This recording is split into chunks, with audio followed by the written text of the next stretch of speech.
All right, so I'm calling this meeting to order.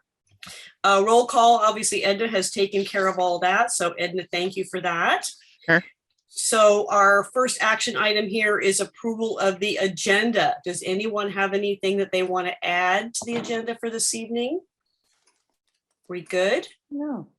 All right, so with that, can I have a motion to approve the agenda? So move. All I right, move to approve the agenda. and a second? Second. All in favor? Aye. Okay, all right. Item number 4, the approval of the February 9th minutes. Did everybody have a chance to review those? See anything there? We did a meeting earlier this morning with somebody who's very picky about grammar and changed the grammar in some minutes. Oh, My Anyway. wife I bought my wife a cup on Valentine's Day. It says, "I am silently correcting your grammar." How about driving? favorite Too? cup. Do they have one for driving? Okay, do we have a motion to approve the February minutes? So moved. All right, and a second? I'll second. Great. All right, all in favor? Aye. Aye. Okay. All right. Reading and correspondence file. Thank you, Edna, for sending that out. Sure. Appreciate that. Okay, so the president's report, got a couple of things. We moved this up here in the meeting. Couple of things to talk about. First of all, want to talk tonight about the use of pronouns as part of exclusivity. And I'd actually like Lana to open this up a little bit and give us a little bit of history and background on the work the county's done and then the library's done before I share some items with you. Thanks, Sue. I'm happy to. I'm actually going to have Chantel speak to that. Okay. She was doing some of this work, and maybe Ramona too, before my time with the county, but then I'm happy to carry it forward with the topic Okay. today. All right. Hi. Well, hello, everyone. Thank you, Lana. One of, I think, the things that we have been working on as an organization and with all of you is to make sure we are inclusive in the way that we updated our mission statement in 2018. Over time, that's meant many things. And as we've presented to you all, we've talked about ideas like, how do we make sure we're inclusive around religion? How do we look at our collection? And you'll see even more coming out about that at the diversity of the collection. We started with race and equity because it remains the greatest predictor of life outcomes, lifespan, educational impact in Marin here as well.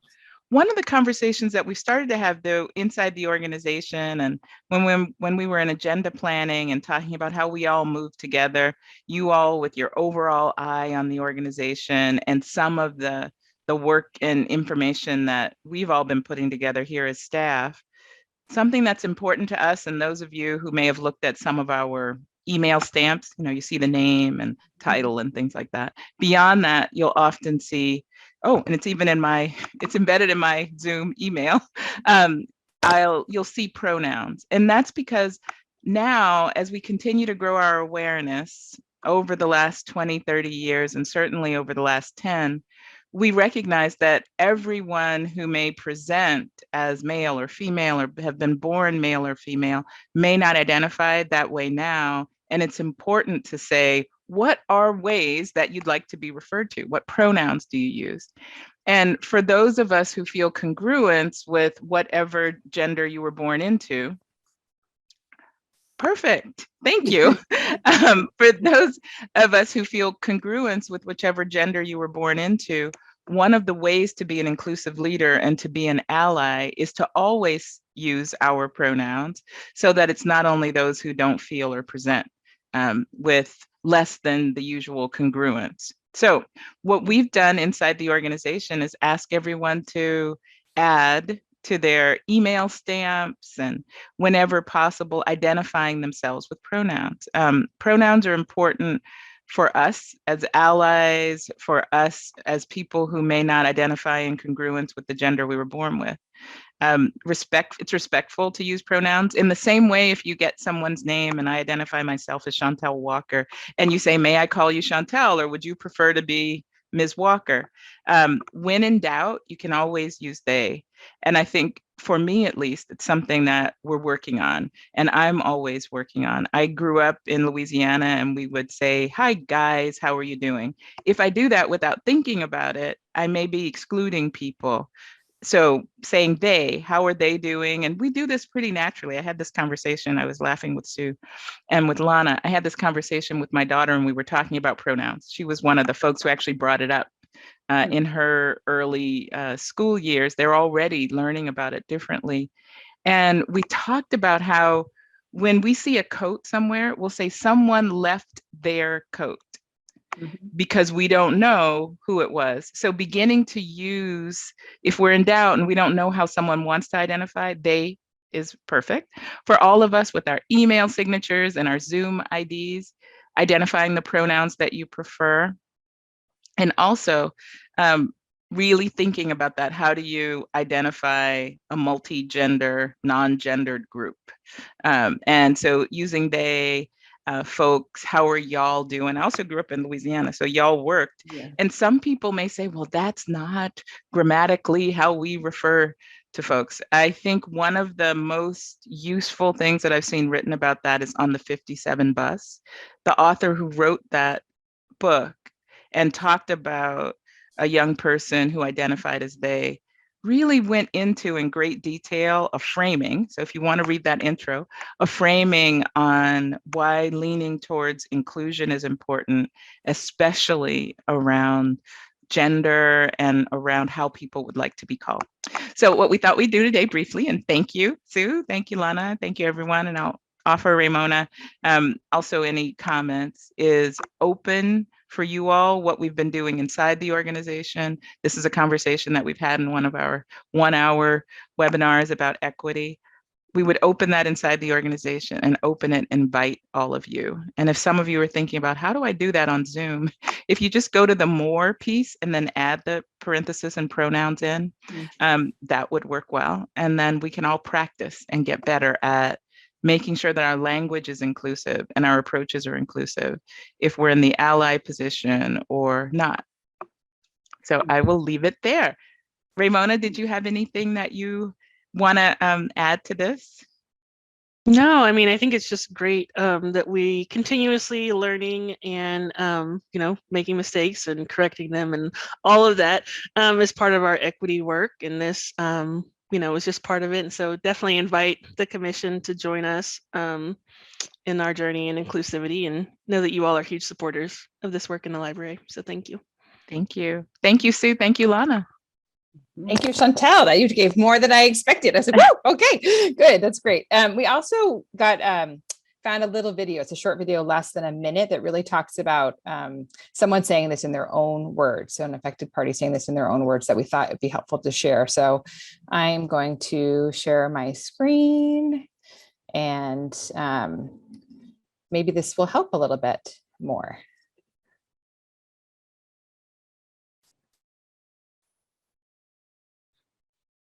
As gender fluid, and to me that means my place on the gender spectrum varies over time. That means I don't necessarily have to fit into the box of being a girl or being a boy, or even like identifying with a gender or being binary in general. It also means that I don't have to like conform to people's idea of gender roles and gender expressions. It also means that I can feel comfortable with myself, whatever makes me happy. I don't have to worry about being different, or I don't have to worry about fitting in with the girls or the guys. I can just do me.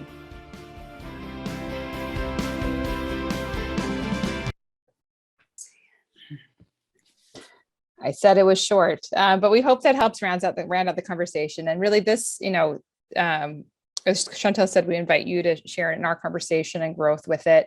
When I was head of teen services in Oakland about almost 10 years ago, I started, you know, my own journey with using personal pronouns, and I'm still learning 10 years later, and I still get caught sometimes and I want to correct myself. So it is a journey, but it is one of respect and acceptance that I think is important for our entire community to take part in for all ages. So we just wanted to share that with you today. So thanks, everyone.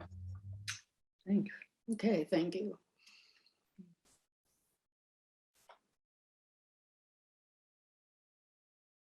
I had to mute it because the phone was ringing.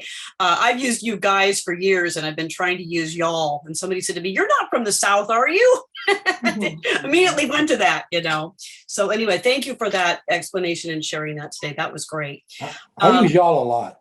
Yeah, I do too. It's a great. Pretty easy. it's great. It's all encompassing. Okay, just want to touch briefly on Measure A. We are still talking to the Measure A committee is still at work talking about, the direction we're headed. Unfortunately, I can't quite share with you yet where we're ending up with in terms of the language and all of that, but let me just say that it's all super positive, and we'll be able to roll out and provide you with more information a little bit further down the line as we get close to the actual filing date and all of that. But what I would like to know, is there anybody here on the commission that would like to be part of an ad hoc committee that could actually help promote Measure A as we get it out to the public when we're ready to, get close to the ballot time? Is there anybody that would like to join us in that effort? Oh, Ann, that'd be great. Terrific. Okay. What is it? What's the expectation? What do we do? I don't know that we know quite yet. We're gonna have you knocking on doors, Nick. Yeah. We're going to be running around the neighborhood with door hangers. Okay, so No, it's just going to be soliciting in some format and communicating or doing something in some format to communicate the importance of Measure A. Correct. I think helping to rally stakeholders, especially in your district, and I think that's key, and willing to go beyond the commission meetings and just check in a little bit more about the measure. Okay. Great. All right. Well, thank you for that. Love to roll up our sleeves and get to work on this. And then the last item under my president's report is my term as president is expiring. It's been 2 years, which time's gone by very, very quickly here. So we need a nominating committee, couple of members here to think about who you might like to have step up into the presidency seat as of next year. So I know Ann already told me that she would be willing to do that. Is there anybody else be willing to help her with that project? Yes. I'll help her, so that I don't have to be on it. Oh, you too, good. Sally? Okay, so Sally and Ann, great. Okay. So the way this works is, correct me if I'm wrong, but the nominating committee comes back to us in May, I believe it is, to let us know the people that they've identified, and then that is approved at the June meeting. Is that correct, Chantel? Do I have the timeline correct? Absolutely. So Great. that gives you a month notice, and then at the following meeting, which is the joint meeting. Right. Fun meeting. Fun meeting, right. And then the baton is handed over, and the first official meeting would be the August meeting. August meeting, or yes, we take July off. No, we take July. We off, take right? July off. July off, right. Great. Okay. Okay. And then moving on to item number 7, old business. I have one thing to address, as we have been talking over the last couple of months about expanding the commission and filling some of those vacant seats. And again, welcome to our new members. We've been kind of bouncing around the idea of having a youth commissioner. And we had Lana check into that to find out if that was at all feasible, is either paid or unpaid. And unfortunately, it goes against a government code for anybody under the age of 18 to be on a commission like this, particularly anything with a long-term commitment. So we'll just have to table having anybody of high school age. If there's somebody of college age, obviously over the age of 18, we more than welcome them. But having a high school student on the commission is something we can't do. Maybe we should advertise. Oh, wait a minute. Maybe we should advertise at College of Marin. Yeah, I would love to. And Dominican also. I just worry that college students have so much on their plates, but I think it definitely would be worth reaching out to both of them to find out if there's somebody who would be interested in being. Might be some people who are in library sciences. Exactly. Yeah, that's a great idea. So maybe Lonnie, you and I can talk about how we could draft something to the heads of both of the universities, both the colleges, to see if we can put that out there somehow. Yeah, we're connected with their directors for MarinNet. So okay, great. That'd be terrific. Okay. All right. Well, with that, I'm going to turn it over to item number 9, new business. So we're going to hear about the bookmobile and the learning bus tonight. A couple of my favorite subjects. Yay. Yay. So take it away, team. Lana, what order would you like us to go in? I know the bookmobile and the learning bus are super exciting. I kind of want to save that goodness towards the end of our meeting. So we're going to jump into Measure A, get Oh. that done. Get that done first while you're nice and fresh, and then we will have the treat of the bookmobile and learning bus. So Good if we could start idea. with Measure A, that'd be great. So to launch us into the super exciting Measure A, I want to let you know that we've got, as our regular update to you, certainly the progress that has been made, and Damon will talk about that, and just have a couple of quick slides. We were just with you in January. Leslie will help us go through all the detail, and it's certainly been a team effort. Geraldine Breeze is here. I saw her earlier, and she really pulled together lots of the details for us. And then I'll do a very quick close with where we are. And as you all will remember, we are in the 9-year period of the current Measure A effort, and you all serve as the oversight body for us. So in that way, this is an official conversation with you to keep you up to date. On that, I will turn it over to Damon. Busy. And we You're muted. can't hear you yet, Damon. Okay, hello everyone. Can you see my screen? Yeah. Mhm. See the slides? Okay. So I'm the warm-up act. So here we go. It's gonna be pretty quick here. That's kind of a weird. Not sure why that's doing that. It's gonna be pretty quick. So we were with you in January. I was with you in January, and now I'm just gonna give you kind of a quick update on what's transpired between January and February. And so where we have a couple main projects. So at Corte Madera, you might remember, and I'm going to keep it minimized because it had that little wonky thing. So hopefully that's okay. At Corte Madera, if you've been there of late, you might notice the parking lot's a little torn up and a little construction going down serious there. We're putting a main line from the main water line to the library, and then that will make the fire system operational. So this is kind of a big project to tear up and do it, but it's still working with the water district, and we're kind of on pace, and hopefully that'll get done soon. And once that's done, we've completed the smoke detectors, and we'll hook everything up like we did in Novato, and we'll have a state-of-the-art fire warning system. So we're excited about that. And also, we are supposed to get the final construction drawings for the HVAC system for Corte Madera tomorrow. Might slide a couple days. Then we'll start preparing the bid package and start working there. So we're still going to go ahead working on trying to get an HVAC system for Corte Madera. And I think we're going to bid it without trying to close, but some of those details need to be worked out. I have a question. Uh-huh. Is the HVAC system electric or not? It'll be electric cassettes. So it'll be a series of like cassettes. This is kind of how they do it in the modern way. And so we have the electrical kind of already staged for it. That was part of the project. And so it will be an electrical system. Great. Good. And we'll take out the boiler, and they'll no longer have a boiler there, Good. which will give us some space and storage. So we're excited about that. So any other Another thoughts? question.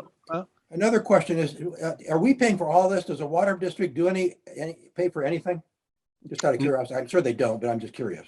No. We have to pay them.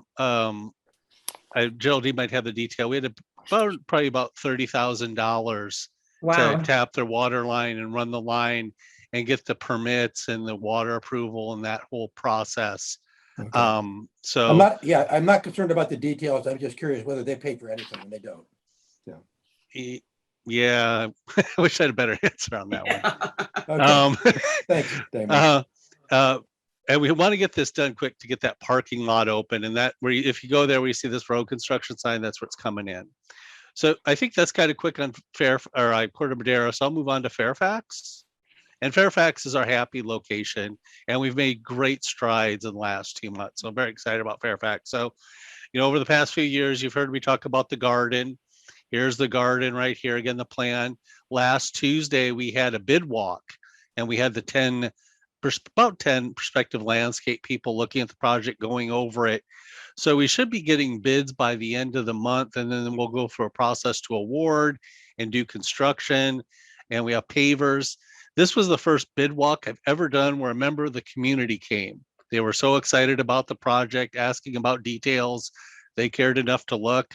So there's great enthusiasm in Fairfax for this project, expanding the library outside, creating a story pit.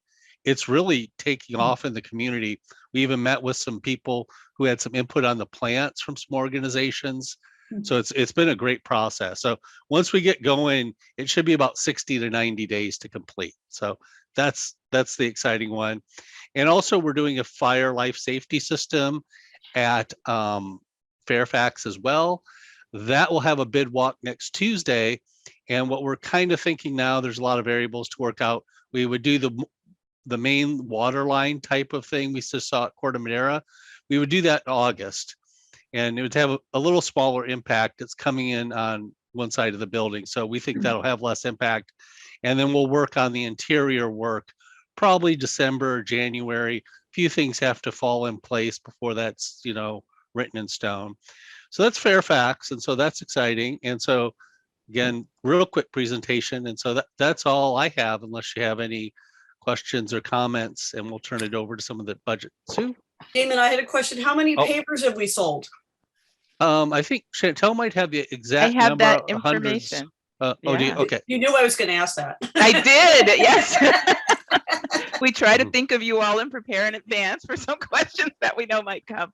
So fantastically, wonderfully, thus far, the Friends of the Fairfax Library, with huge leadership and support from Margaret Miles, the branch leader, the branch manager there, of the 6x12 pavers, so the smaller ones, they've sold 125. Wow. And isn't that amazing? And of the 12x12s, they've sold 33. Wow. Now, the maximum amount, given the pavers needed for the entire space, that we believe can be raised if someone buys each and every paver, is about $40,000. And to date, they've raised about 30. Woo. Oh. So the Savannah emails, meaning the email blasts, the newspaper articles, the person-to-person recruiting has gone well. And the Friends have also received, I understand, about $1,500 in cash donations, not for pavers. The foundation plans to put 10,000 in. So the fundraising effort, the localness of it that Damon mentioned, and how people are feeling attached and connected has been good. That's great. If there are unsold pavers, can they be bought at a future time, or is this just one fell swoop on this? I'll turn to Damon. We had to invest in buying the pavers. So I think the time frame, the last ones can be cut at the end of April, if I understand correctly. So all the pavers will be there. It's just, will the project have bought them or not? Yeah, April 30th is kind of the cutoff date to buy, but we're also kind of having a few in reserve in case someone like a commissioner forgot to buy one and they wanted to buy one in May. We'll still have a couple there that you can buy. Isn't Damon a great Yeah. fundraising partner? Great. Well, I bought mine. I bought mine and already got my proof. So yes, looks good. Terrific. So Great. thank you for Thank that you. opening. And thank you, because I know a number of you have donated and or bought pavers. And, thanks from the Fairfax community, and certainly Margaret, the branch manager. Great. All right. Okay. And then So we turn to Leslie next. Leslie, will you kick us off by showing? Sorry about that. Oh, no problem. Yes, and I'll share my screen. Hi, everyone. Thank you. Okay, let me just open this up here. And I'm wondering, I don't know, Leslie, that you've ever introduced yourself, or Geraldine, because we have several new commissioners who've joined us. Would you like to say who you are? Sure. Let me just move this out of the way. Hi, my name is Leslie Galliani, and I am the administrative manager for the library. So I handle all of the budgets. And yes, I haven't met all of you, so welcome. It's a real pleasure. I see some new faces. And so tonight I'm going to give you a rundown on some of the budget information. And maybe we should let Geraldine introduce herself. Absolutely. Hi, can everyone hear me? Yeah. Huh? Yep. Hi, I'm Geraldine Breeze. I am the Administrative Services Associate here with our finance, accounting, and HR team, and I work very closely with both Chantel and Leslie. I help out with, I handle a lot of the senior tax exemptions and also assist and maintain the Measure A capital projects, aside from all of personnel and onboarding. Nice to see you guys. See you all. Thank you. Leslie, take us away. All righty, let me share my screen here. Can you let me know if you can see this? Not yet. Okay. Okay, then let me check one thing here. Let me close this. Let me close this. Let me open this. And let me, it's like share screen. And here we go. I think it's right here. And we're here. Fantastic. Great. Let me, so I can pull it here so I can even see it too. Is that big enough for everyone? The Little previous small. larger was better. Oh, Here, you had it a little bigger. So that one isn't as large? No. No. No. Is that better?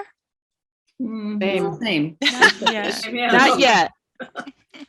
Let me try this again. Let's see. It's like I going to wonder the if eye you use doctor. that little percentage slider in the lower right-hand corner. That's not helpful. Okay, let me try that because I didn't, oh dear. Let me do one thing here, get that down. And as Leslie's doing that, you all have this sheet called sources and uses in your packet. Right. I don't think so. It was sent last night, so it should be. So I don't have a little slider on this because it's the PDF format. Oh. So I'm hoping you can see this. If not, refer to, can you see it or not? Or is it a problem? Because It's gotta get close to it. you know, because I can go back and grab it from a an Excel spreadsheet if you want. If you could make it bigger, it's hard to see the. Okay, Exactly. It's really hard, yeah. There is a way to zoom in, like on top of your screen, there's like a view options drop down, and then the zoom ratio, like I've got it on 150%, and that helps a little bit. Okay. Oh, yeah, that's good. Thank you. That would be for everybody else, right? You can see it that way? Mm-hmm. Okay, great, great. Scroll, but yeah. See, I just have this. I don't have it down here because it's PDF and it's not.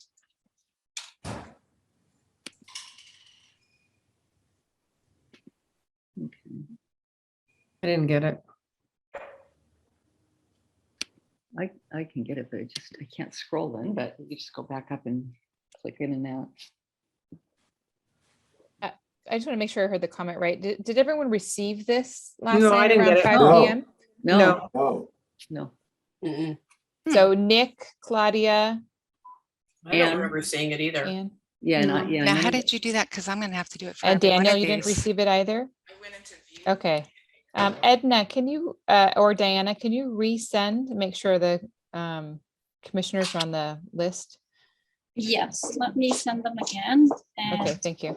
Okay. It's not any better though. Okay, let me pull it up from my Excel spreadsheet and see if that makes a big difference for you. I'll try that quickly here. Because, all righty, let me go in back here.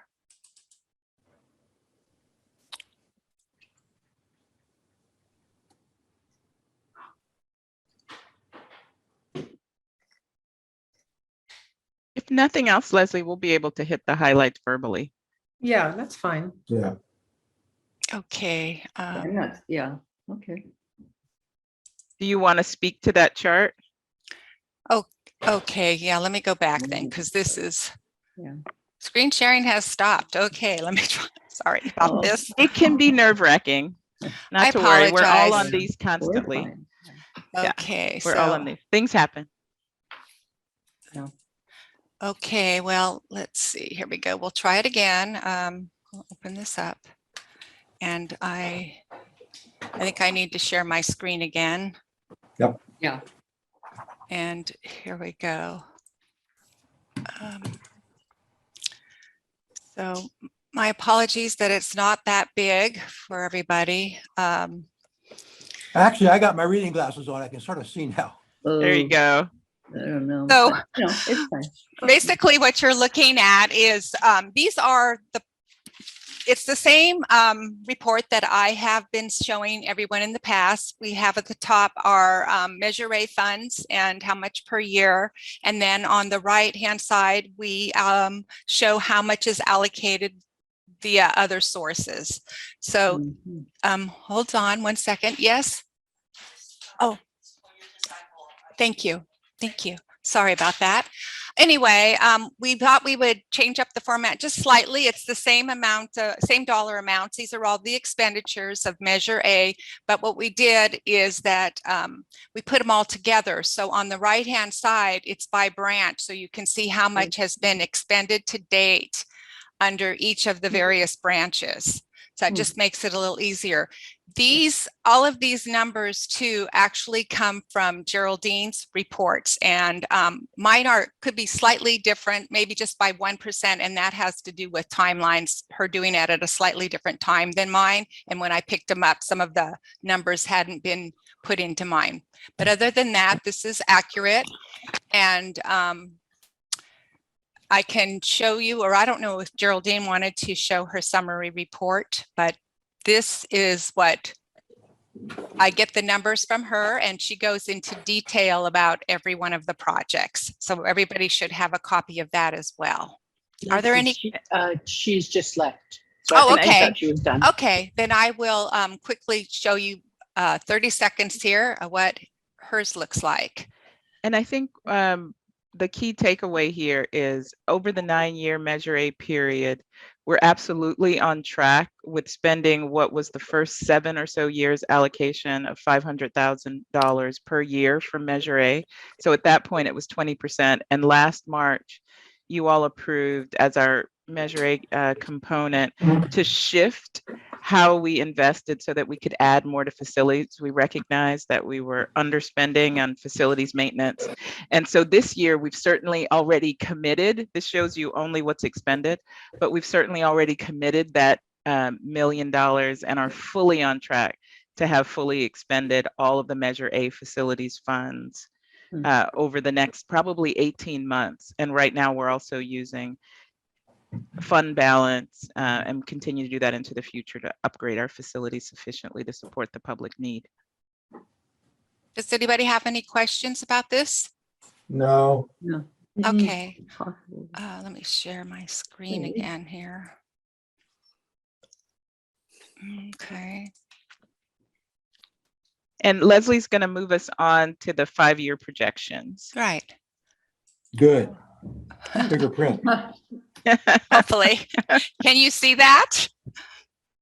Not yet. You have to You'll have to stop your share. sharing Oh, and I then thought I reshare. Okay, let me get back over to here. And Leslie, I have the PDF too. So if you want me to try to share and make it bigger, I'm happy to do that. Thanks. Let me see. I am struggling with getting this back on. Do you see your stop share button there? No, I don't, but I'm looking for it. Okay.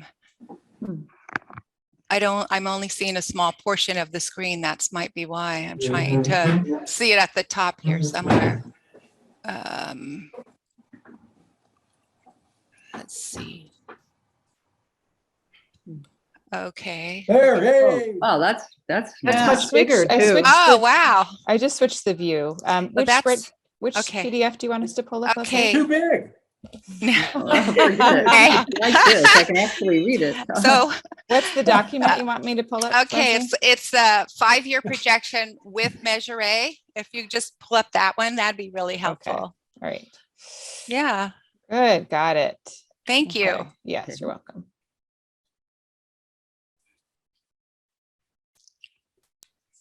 All right. Can we see that? Good. And Yep. Good. everybody you. can see that. All righty. So let me know if you want me to That's great. scroll, Leslie. Yeah. Just direct me. Okay, well, let me just put this down because this is in my place. Okay, so it's the 5-year projection, and basically what I wanted to say was that we continue to remain within our budget, and we intentionally budget conservatively, and like Chantel mentioned, If we have any savings, we're putting that towards facilities and operations as need be. So the projections are such that we've got our property taxes across the top. These are our revenues, and we've got our Measure A going all the way. First of all, the blue portion is the actuals, just so you know, and then we have our adopted budget for this year, and then the green starts our projections in terms of what we project we'll spend by the, or what our year will end up looking like, and then what we project out into the future for the next 5 years. So right now with Measure A, we are looking healthy and within budget. So we do have some savings down here. So, and then down here on the lower half is all our expenditures. So it's basically the difference between our revenues and our expenditures to give us our savings at the bottom. Does anybody have any questions about that? No, it looks good. We're still projecting 1.5% on property taxes. Yeah, got it. Yes, and got those. But our Measure A, we have it slightly higher right now. Got those assumptions working with our county administrator. So, okay.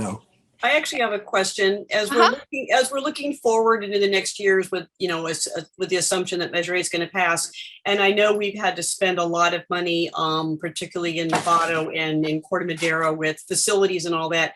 Do we have any issues with some of our smaller branches that we're going to need to deal with in the future? Has there been any talk about Inverness, Bolinas, Stinton Beach, Point Reyes? I'm going to let Lana speak or Lana may want to do it. Yeah. I would say part of the complication with those locations or challenge or opportunity is that they're lease locations. So they're not county owned facilities. So we work with the landlord on any improvements for that. And, part of the project we're doing right now with the architects is to be mindful of what the county is responsible for and what the landlords are responsible for. So we can upgrade the interior. I like to think of it as a present. We provide the interior of the present, and the landlord provides the packaging for it. So those are, there's a really good partnerships with all of our landlords actually, but that's sort of the dance with those lease facilities. Great. Good. Are those leases longer term? You have a clue what the length of those leases are? They range in scope. Some are 5. I think well, no, they really range in scope. So they really 3 do. to yeah. I think the ones most of them are in 25 to 27, and then we even have one out in 47. So Years. yes, to 2047. Yes. Wow. Yeah. Wow. They have renewable moments, but they're stable. That's good news. Okay, good to know. All right, great. Thank you. So if there's no more questions about that, Lana, would you show the projection without Measure A? Oh, yes. that'll be interesting. The dramatic moment. Yes. Hold on, let me get it up. That's why she wanted to do this before the learning bus. Now I understand why. We're gonna need those pictures of cute kids. Yeah, right. Okay. So Nick and Ann, your work's, we guys should work ahead of you. So okay, again, it's exact same formulas, and we plug them in, and these are our actuals in light blue across the top, and our adopted budget and what we expect projected. So far it doesn't, since we have Measure A out till 23-24, and we are highly anticipating that this won't happen, but if it should, if you want to move it to the green side, we can show, again, these are our revenues on top with our expenses on the bottom. And if we don't have Measure A, you can see that all of a sudden we're looking at the 2 million that we typically get from Measure A, as all of a sudden it just drops, and we are in a deficit there in terms of if we just keep our expenses or expenses the same, but and so it looks kind of dire. So that's why we are so happy to get it and hopeful. So well, I can tell you that the patrons in Marin County would be very unhappy with shorter hours and fewer staff. Yeah. And that's Yeah. what Yes. it would translate to. And that is true. Yeah. It's just not dollars. It also means exactly what you said. And there was a survey, and everybody loves libraries and hours that they have. So that was our big thing. Are we going to do scare tactics We can do that. Good in our comeback. promotion? Like if we don't get this. I mean, we have to. It's a part of, that's part of the ballot the language, reality, yeah. that if you do not vote for Measure A, it'll be, it will impact library hours, staff, and service. So that's pretty dramatic. Yeah. Okay. Any other questions with What regard to do we this? do? What are we doing with the net savings from all the earlier years, and in terms of having some sort of honey fund to be able to, I don't know, cover up some of these issues potentially in the future? Great question, Daniel. Yes. Well, we do set aside for emergency operations and for capital projects. So there's an emergency, we set it aside, and we've designated monies towards future projects that we've committed to right now. So every time we have any kind of fund balance, that's where it's going. The county requires about a 10% reserve. So that's if something went horribly wrong, that would cover about 1 year. And then given the deferred maintenance that we have a fund to move our buildings ahead, and a very small cushion to keep us going, but not sufficient to operate as we are in the absence of the parcel tax. Yeah. Or the renewable parcel tax at this point. Makes sense. So on that, I'll bring us to a close. I think we went a little behind past Right. our time frame. And just to say to all of you, thank you for your attention to this. Things are on track, and thank you for your ongoing support and goodwill to keep us moving ahead. Continue and expect to see ongoing work around our facilities and reporting on how we use Measure A regularly. I believe our next one, unless we change the schedule, will be in September. And there are lots of things that we get to do in that 6-month chunk, which is a little different than our 3-month chunk. So thank you very much. And thank you, Leslie, for all the hard work. And Yes, thank you. thank you, Leslie. Damon, for all Thank the you hard all. work. Thank you.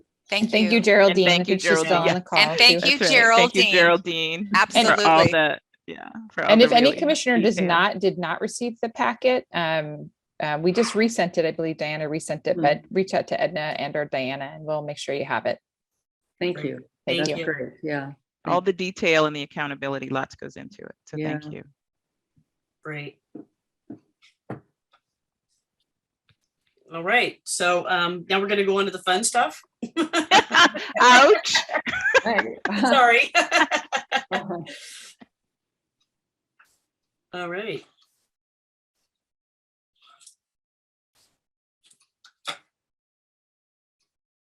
Chantel, I think I hear you through the wall. Did you ask me who should go up first? You want to cue us up? Yeah. Sure. Let's start with Bookmobile. All right. I'm going to share my screen.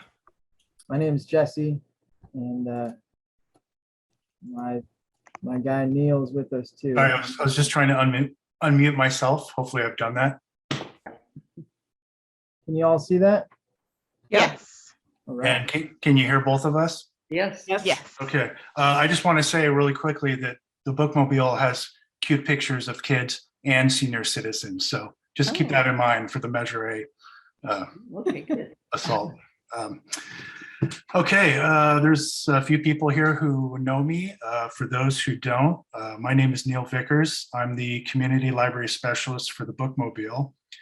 And I operate alongside Jesse Lumb here, who is the Mobile Library Assistant. It's been less than a year since our last presentation back on April 15th. And as it probably has been for everybody, things have changed quite a bit for the Bookmobile and the services we provide. In our case, luckily, it's been for the better. At the time of our last presentation, we had an extremely limited schedule to the public, and we were restricted to visiting less than 40% of our usual stops. We could only make 10 stops as opposed to our full schedule of 26.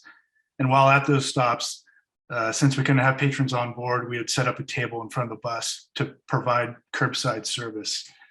Just as an aside, it wasn't until I started preparing this report that I realized that the curbside service for us is far more literal than any other library in Marin. So we own that, I think, just saying. Anyway, it wouldn't be until July going into August that we finally resumed a full schedule. Who we serve. The Bookmobile operates similarly to a brick and mortar branch, checking in returned items from any Marin library, fulfilling hold requests, and offering readers advisory for patrons of all ages. Our main focus is outreach and equity, providing service to the underserved people and communities of Marin. We serve all 5 districts in the county, including the remote communities of Dillon Beach, shown here on the left, and Tamales on the right. We are also the only library in Marin that gets an oil change on a regular basis. Hey, you're not the only one. Okay, yeah, nice. Full disclosure, we will be recycling a few things from last year's report, including that joke. Occasionally, we have the need for an extra hire, but for the most part, we are it. We each represent half of our entire branch staff. Also, quick shout out to the Civic Center Library staff, whom we are grateful to work so closely with. Our collection is actually located in 3 separate locations, with most of it upstairs in our office and on the Bookmobile itself, and then also in our downstairs storage area. The patrons and areas we serve include 4 elementary schools, 5 child development centers, and 6 senior living facilities, as well as stops in the unincorporated parts of Marin, from Tam Valley to Lucas Valley and all the way to Dillon Beach.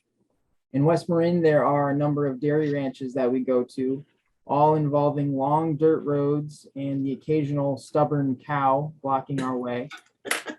And finally, a treasured partnership with 2 of Marin's remaining one-room schoolhouses, both of which are seen here.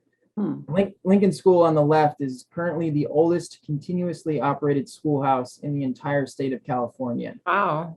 The Bookmobile is happy to help support the long legacy of learning at both Lincoln and Laguna schools. Many of the people we serve are marginalized to one degree or another. For example, everyone at the child development centers we go to qualifies as low income status, and many of the students at the Lincoln and Laguna schools live out on the dairy ranches that their families operate. The ranches are often set back in remote areas, miles away from any type of commercial zone that might provide activities for kids, so we bring the library to them. We provide service to folks that simply don't have the same access that the more populated or wealthier areas of the county enjoy. Okay, so just a brief summary of some of the things that have changed for us since last April. As I said earlier, at that time, we were limited to less than 40% of our usual number of stops. We were able to ramp up more and more stops in the following months, and by mid-July going into August, we were finally back to a full schedule. We had also mentioned at the last presentation that we were in the beginning stages of exploring taking over the Library Beyond Walls program.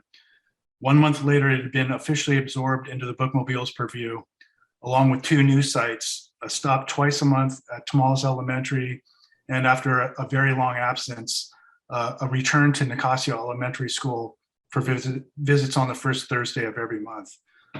Now, obviously, we can't take the Bookmobile into neighborhoods that have narrow, winding streets or limited parking. So for our monthly Library Beyond Walls pickup run, we borrow a van like the one here on the left from our tech services guys over at Los Gamos. And big thanks to Jim and the gang over there for helping us with that. Some of the other things we did as we were ramping up included the county's rental assistance application event, returning to more senior centers, and distributing a couple hundred First 5 backpacks to multiple locations. The picture in the middle is of Neil and I standing with Betty Shepard, one of our most avid readers. At 102 years old, Betty continues to read voraciously and is also known to surprise us with a bag of her homemade chocolate chip cookies from time to time. Oh. So by July, we were finally back to a full schedule, resuming service at 6 former sites, including 3 children's centers and 2 senior facilities. We then partnered with the Learning Bus, hi Ali, and thanks, during the Kids Summer Learning Giveaway event at the Civic Center Lagoon Park. More than 200 backpacks, as well as books and other giveaway items, were distributed in just a few short hours. Just a week later, Jesse had the bookmobile stationed at the end of summer back to school celebration event at Rocky Graham Park in Marin City. We're always thinking ahead about what the future might look like for the bookmobile. In November, we were given the opportunity to meet Sonoma County's brand new bibliobus and its staff. The person missing in these photos is the very person who suggested and set up our visit, our newly appointed library director, Lana Adlawan. Lana joined MCFL in September and helped bring the bibliobus to life in Sonoma before coming to Marin. We're very grateful to be working alongside someone who is such a champion of outreach services and such a great resource going forward. And then later in November, we had the chance to give away hundreds of books at a few of the children's vaccination sites. Along with other wonderful MCFL staff, we got to interact with a lot of brave students who came from nearby towns in Marin.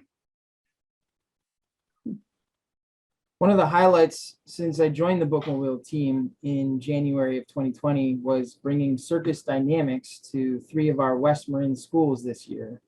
Providing special programming for our patrons is something that the bookmobile always enjoyed in previous years, but it became very difficult to navigate during the ebb and flow of COVID. Luckily, the principals of Nicasio School, Lincoln, and Laguna School all teamed up with us to help us bring this exciting circus act to their students. And here is a short clip from the Nicasio School gym.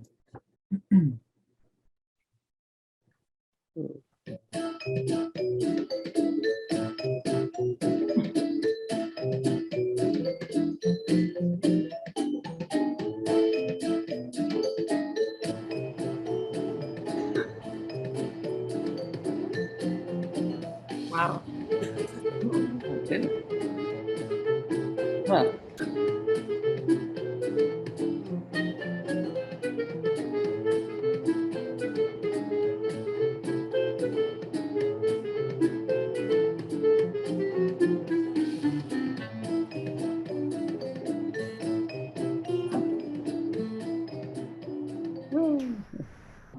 That's great. Yeah, love it.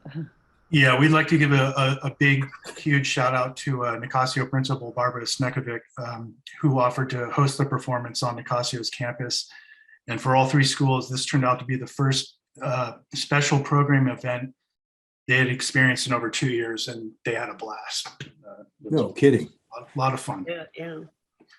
So we're almost done here. Before I get into what's in store for the bookmobile's future, I would like to acknowledge a behind the scenes yet very key player in bookmobile's operations, Ramona Little Taylor. Yay. Ramona always seems to have the right answer for whatever questions we might have, and we simply could not do the job without her ideas and her guidance and support. So huge thanks, Ramona. One area she's helping us with is the development of a new wrap for the bookmobile. We think it's always looked great, but are looking forward to the possibility of a different color, something more resistant, at least visibly, towards the dirt that we pick up on our weekly journeys. So for comparison, the picture on the left is of the bus freshly washed on a Tuesday. This was a few weeks ago. And then the one on the right is the very next day after a trip to the ranches. Wow. Yeah, so rest assured that while it would be the easiest choice for us, we will not be considering the color brown. No camouflage. Camouflage, that's the way. So some of the things we're also looking forward to as the year progresses is having an exhibit at the North Bay Science Discovery Day. We owe our participation this year to my predecessor, Terry Jones, who took care of all the paperwork and who we always enjoy staffing the table with. Another annual event we always loved attending is the conference for the Association of Bookmobiles and Outreach Services, also known as ABOS. Just like North Bay Science Day, ABOS used to host an annual week-long conference at a different city in the continental United States, but was reduced to virtual online for the last 2 years. So we're keeping our fingers crossed for no more shutdowns. And if all goes well through October, it's Scottsdale, Arizona. Here we come. Wow. Another exciting outreach opportunity, we're looking at our book bikes, which are gaining popularity nationwide as a valuable library outreach vehicle. Similar to the Bookmobile in a lot of respects, book bikes have the unique capability of popping up in neighborhoods and other community gathering places, providing library service to individuals who might not ever walk through the doors of a library. Not only do book bikes meet library patrons at their point of need, they also celebrate and promote health, movement, exercise, and getting outdoors. And we're also working towards giving a fresh start and amnesty towards any fines or fees at our child development centers, schools, and other patron accounts where those fines might be hindering their accessibility to the library. All right, so in closing, it has been a pleasure to make this presentation for you, and we thank you for having us. Thank you very much. I have a question. Thank you. Hello? Sure. Yeah, give us an example of a community where the book bike might show up. We're just in the very initial stages of looking how that would happen. We're thinking just fantasize your fantasy. Like Corte Madera as an example, maybe taking it over to Corte Madera Town Center or the Village or something like that, or into neighborhoods closer to some of the elementary schools. Farmers markets come to mind. Yeah. Kids would love the book bike. Yeah, and Nick, we see staff a lot will take, their personal vehicles on these short drives, and we think it'd also be more sustainable for us to use these electronic bikes, and we think the community would support that too. And it'll be fun. So win-win. They're like moving little libraries. Yeah, really. Yeah. Great. All right, that's exciting. Thanks. Thank you. Hey, Lana, thinking ahead, do we know anything about the fair this year? Are we going to have a fair? Or are we going to be able to have a booth there like we have in the past? Oh, yeah, we're working on it. Yeah. Good.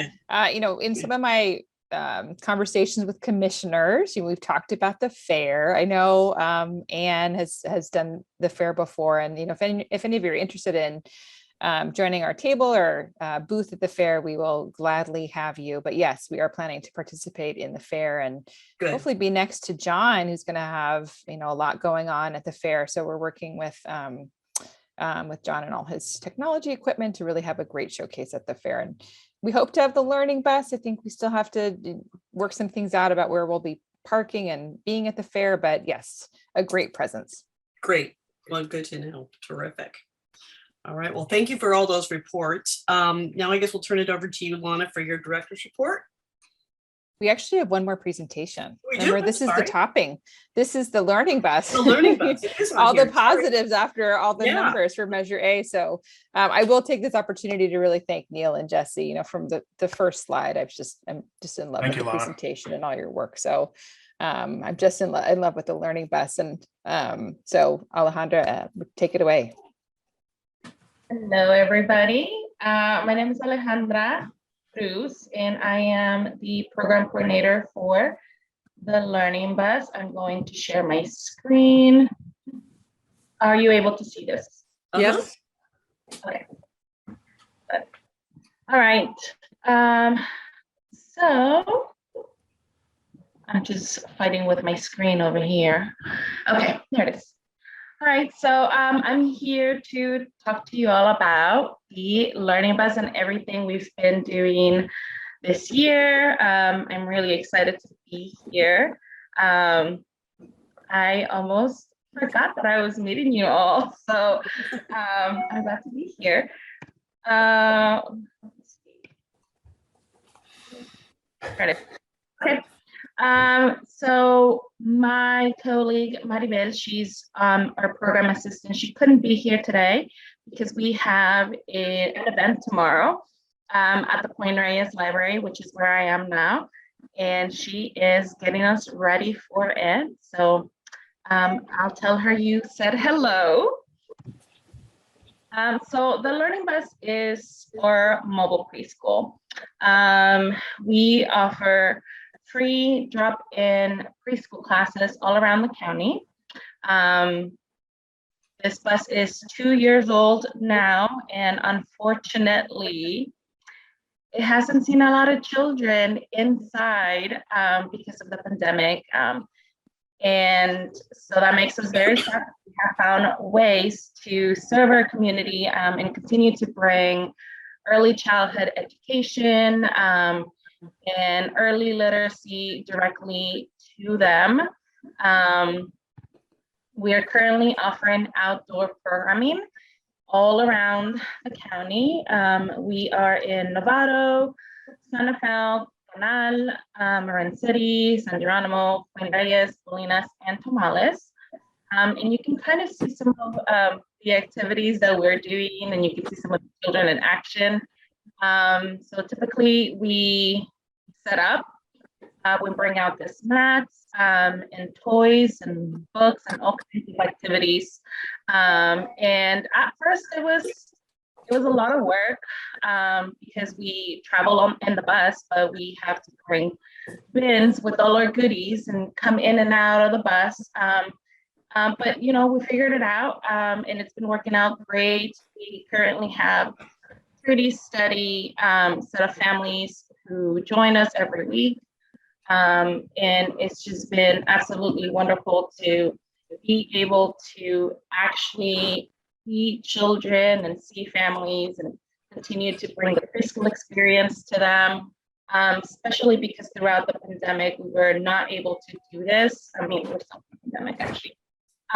But we're now actually able to do hands-on activities. And we've graduated from virtual preschool on Zoom to actually having story time with people. So this is a picture that we took earlier last year. We are at the San Geronimo Community Center. And these are two families who came to see us at Little Learners Kits in some free gift books.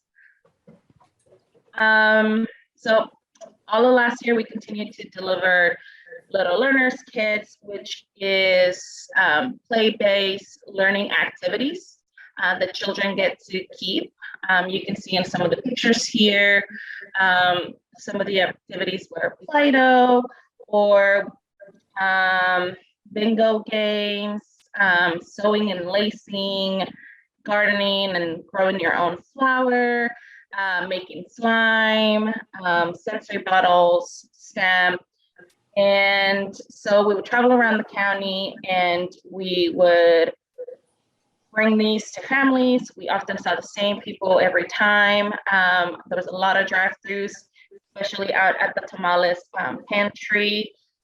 And you can see this little girl who she made a bracelet with some of the materials that we offered in our Little Learners Kits.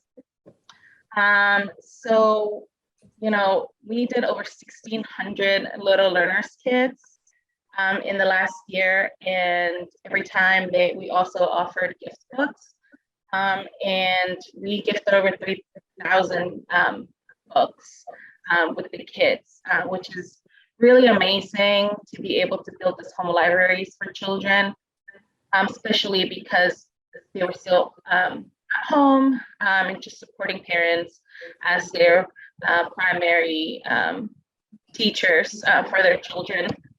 Another really exciting partnership that we had last year was the summer learning backpacks. And Neil talked a little bit about those.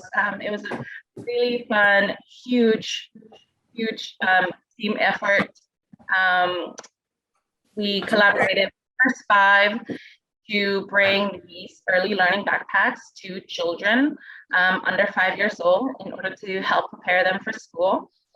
In the backpacks, we had bilingual books, school supplies, Play-Doh, coloring books, art supplies. They were absolutely amazing and very, very popular. We also knew that a lot of children came with their siblings, so we were able to put together some school supply kits for the older children. And so we had a bunch of events. We partnered with all the libraries, and we offered an outdoor program where we had bubbles and chalk and all kinds of fun stuff and parachutes. And people were very happy. It was one of the first few times that we were actually able to have in-person programs, and they were very successful. At our biggest event was in Canal in collaboration with Pickleweed Library. We had over 200 people attend that event, and at the Civic Center Lagoon we had over 100 people.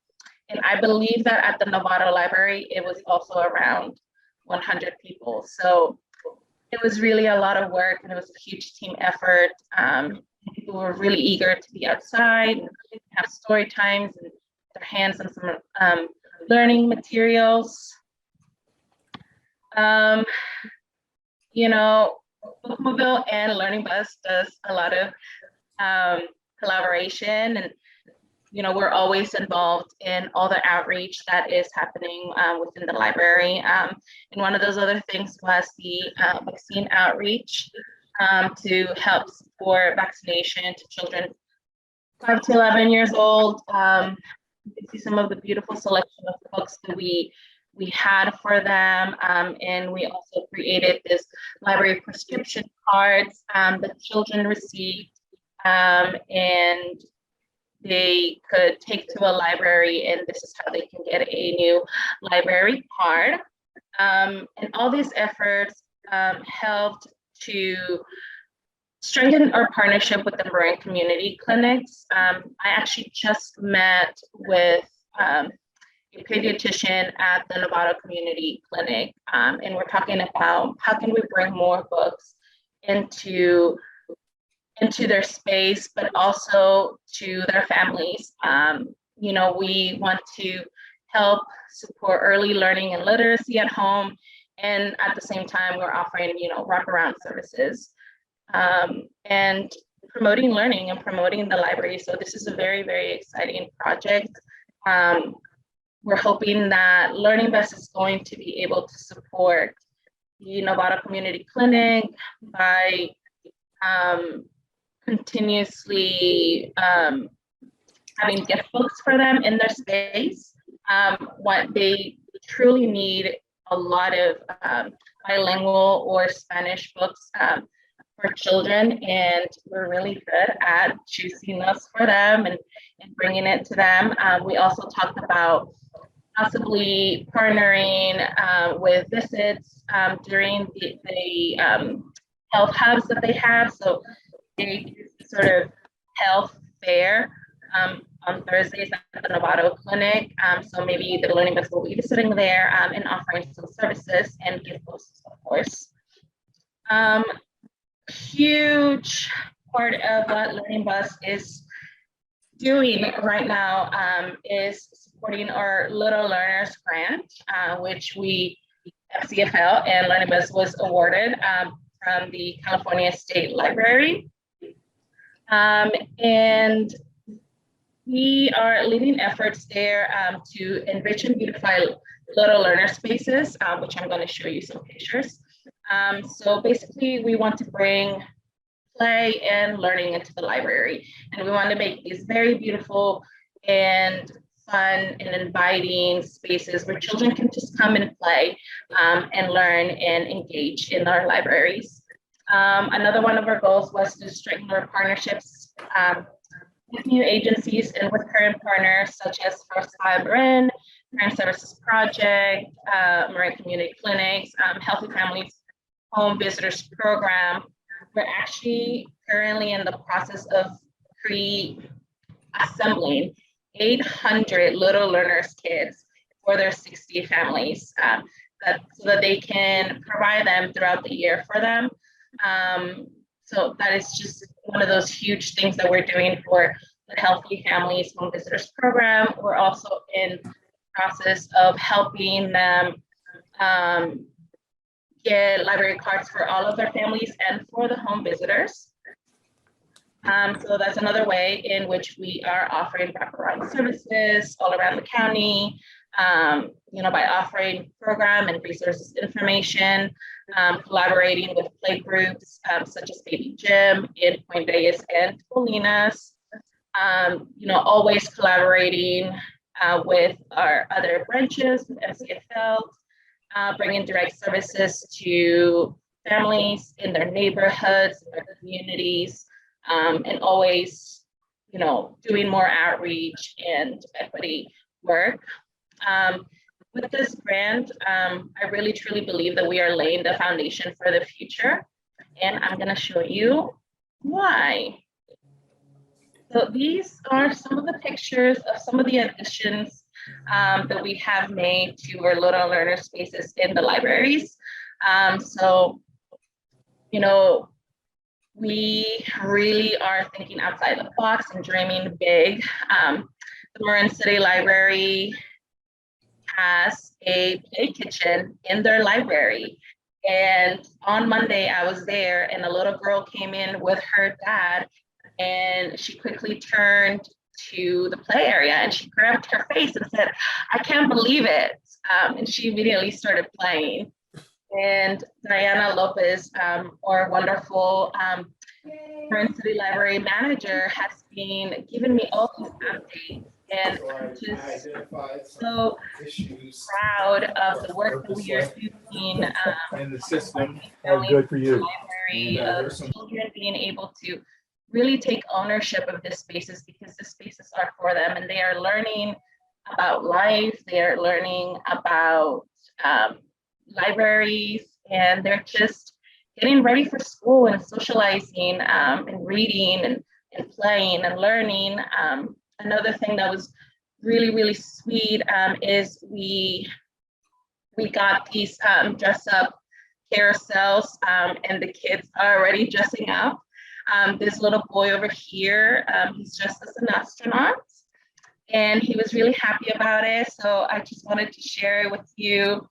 One of our favorite additions has been the babies in the library. Boys and girls have been playing in there. And one of the greatest things is that even though we created these spaces with children 0 to 5 in mind, we're seeing their older siblings hanging out with them and playing with them and engaging with them, and even grown-ups. Like, I want to go and play in there all the time. So we're super excited. If you have a chance to go to the South Nevada Library, Marin City Library, Point Reyes Library, and even Bolinas, please go and check it out. I hope, like I said, that this is laying the foundation for something and that maybe it will be adopted to other libraries. So I'm really, really excited. I could talk for hours about this. So one of the things that we did to commemorate this huge thing is to have play events where we not only got to have feedback from families, but also really invite people back into the library. And there's so many children who were toddlers, that were babies when the pandemic hit. So we need a lot of socializing and being part of a group and learning to play. So we created this play events. Again, this is a foundation. We're hoping that we're going to do a lot more of this in the future and with other branches. We had our first event last Saturday at the South Nevada Library, and I actually was a little worried that we weren't going to have people, but we had a tremendous turnaround, and so many people showed up, and we saw many families that were coming to the learning bus before. Some of the children are in first grade now, so they grew up. Some of the babies are now toddlers and they're walking. So that was really exciting, and it was just exciting to see everybody engaging. We have our second event tomorrow at the Point Reyes Library. and then on Saturday at the Marin City Library, and a couple of weeks later at the Bolinas Library, which is really exciting. So you can see some of the things that were happening at the event on Saturday. There was science happening, there was building, there was art, there was bubble making, there was reading, there was gross motor and building those muscles. So there was a lot of learning and a lot of fun, and families were really, really happy. They said they wanted us to be there every Saturday. But we'll do more. So it was really, truly wonderful and fun. And even the adults were having so much fun with our sensory bins full of rice and with our light table and our x-rays. So I'm really, really happy to bring that. One of the families said to me that they were there at the South Nevada Library every Friday, and that now they were going to have to go there more often because they have so much more to do there. So that makes me really happy, and I'm really excited that they get to have these spaces for them. So what's next for us is we were going to continue to offer our outdoor programming, possibly starting to do some kind of hybrid inside and outside of the bus. Of course, we have to be very careful still because we have one of the most vulnerable populations, which is children under 5 who are not yet vaccinated. But we're making it work, and it's been wonderful. We hope to continue our partnerships. We already are talking with First 5 about what our summer giveaways look like, possibly more school supplies and books, and other fun learning activities for children. So we're very excited for that. And of course, also having the Learning Bus visit communities and library branches. One of the things that happened last summer was that we were able to visit communities that we don't typically visit. For example, Corte Madera. And Corte Madera actually was huge. We saw so many people at the park there. It was one of our biggest events. We had to make it like a regular visit during the summer, and people wanted us to come back, and we're like, sorry, we might not be able to do that, but see you next summer. So I'm excited to see them this summer, and just everybody else. And then I wanted to share, I don't think we have time right now, but I will share this on the, see if I can just open it really quickly, but I'm not gonna play. Are you able to see this? Yes. Are you seeing my PowerPoint?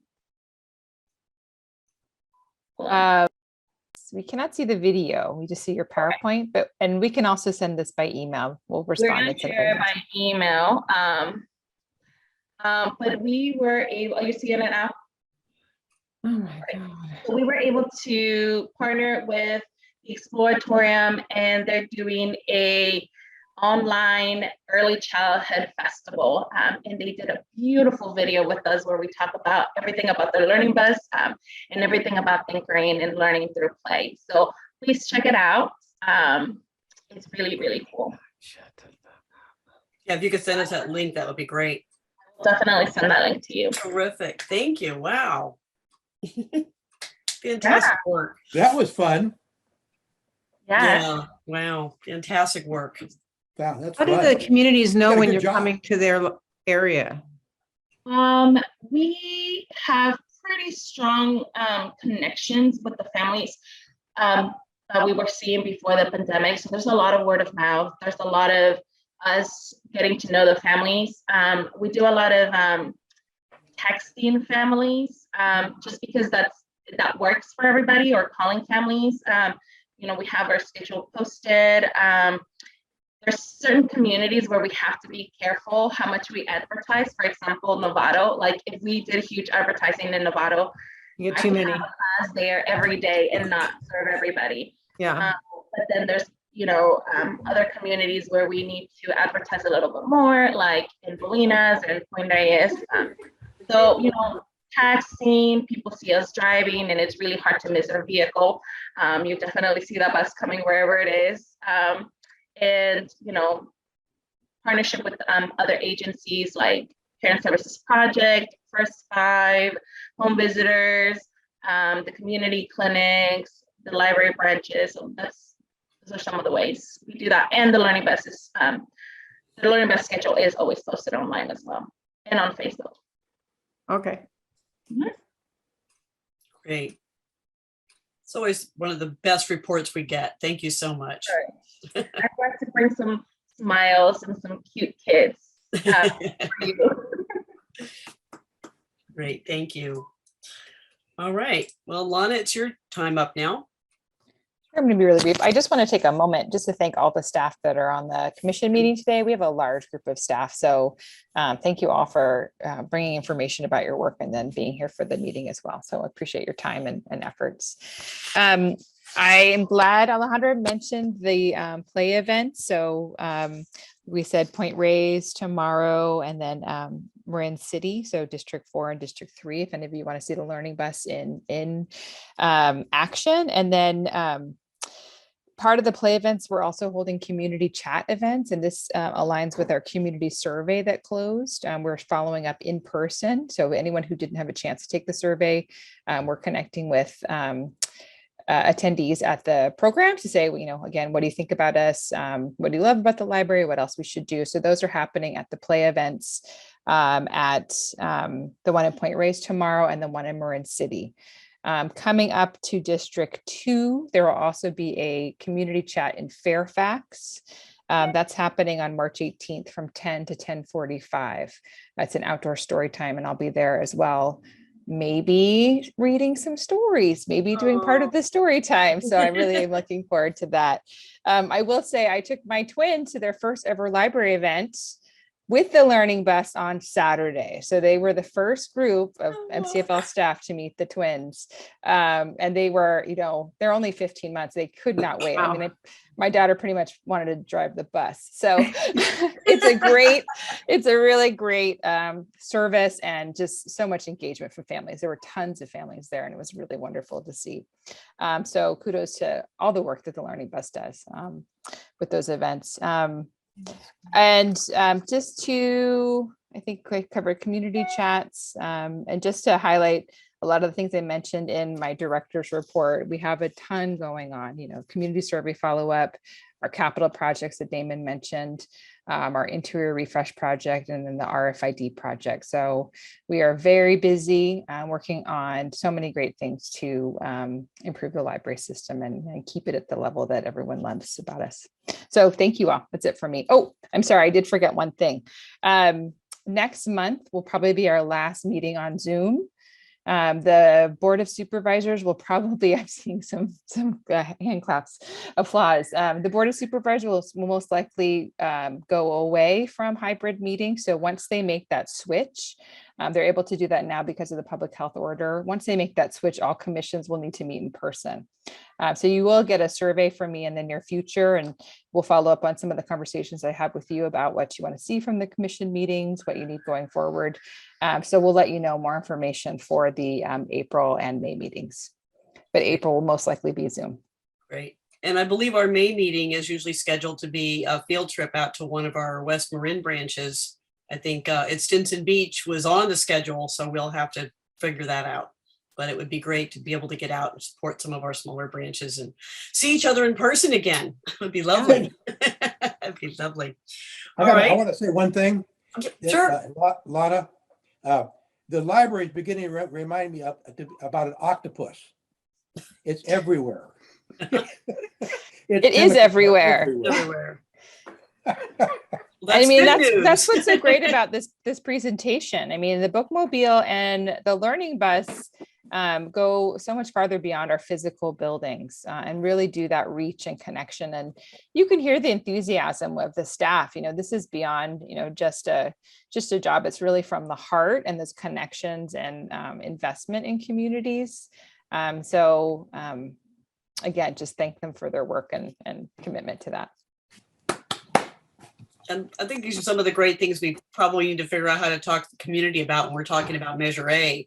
Right. Because I think a lot of people just don't really realize all the vast services that the library offers. If those things don't touch you directly, but you know, they touch your neighbor or somebody in the town over. So the Measure A. I could see a banner on those buses saying, "Keep us rolling." Yeah. Vote for Measure A. Well, yes, yeah. I love it. Good idea. Yeah, I love it. I like that a lot. So, yeah. All right. I don't have any other announcements. Does anybody have anything that they want to talk about before we end the meeting tonight? I just want to say that someone else. Thank you. It's okay. Go ahead, Claudia. What did you want to say? I was just going to say the thing that came in about the Marinovators that did the thing on the marine ships was incredibly interesting, and what a fabulous project that was. I don't know if you guys know, there's a really great exhibit of the marine ships in the Bay model in Sausalito. I was wondering as I was reading about that, if the kids actually access that resource, because there's a great black and white video there that has primary source material of people who were there at the time working, speaking about their experiences. Is that still up? Is that still going? Yeah, it's there. It's continual. It's Okay, constantly great. there. I need to go to that because my grandfather worked there in the ship. Yeah, you should go see that. Yeah, And there's wonderful artifacts there as well. And then there's a Great. black and white, reel of, yeah. Terrific. I'm going to go do that. Yeah. So the kids did, they had a lot of oral histories from the people that participated in work. And then they also had a lot of artifacts from the Sausalito Historical Society. Right. And a number from the Marin City Group when they were creating all their stuff. But they did a good job. And they just received an Anthem Award, which I think was in your packets. It was, yeah. They won the gold and silver award for their work over the summer. So that's It was pretty fabulous. Yeah. Great. Since John was just speaking, I forgot to give him a huge shout out because he helped us mount one of the chalkboards at the South Novato Library, and he had all the tools because I had none. So, I want to thank him too. You have to come back now. You have to come back now and clean up all the stuff you left there over the weekend. I'm so glad that John is not here because we're doing chalk on the brand new floor. I wanted to say, we thank him too, because it meant that we didn't have to do it. So thank you, John. Even better. Nick, were you going to say something? You started. No, I'm fine. I talked too much already. So. Okay, great. All right. Well, if we don't have any more business this evening, do we have a motion to adjourn? So moved. And a second? Move All right. on All in favor? Aye. All right. Well, we'll see you all next month. Bye. See Thank y'all. you all. And special thanks to our captioners. Thank you. Yes, thank you. Special thanks to our captioners. Thank you very much.